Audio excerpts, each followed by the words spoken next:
How to make simple syrup by French sheet menu. Here are the ingredients: washed sugar, water, 1/4 cup of sugar, and 1/4 cup of water. Set it aside. Use a skillet or a saucepan. Use spatula or spoon. Let's start. Put 1/4 cup of water. Then add 1/4 cup of sugar. Boil until sugar is dissolved.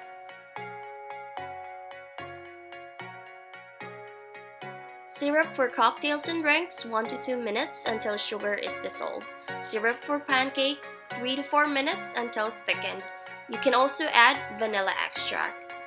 Let it cool down first. When it cools, move it to a container. Here's the simple syrup by French sheet menu.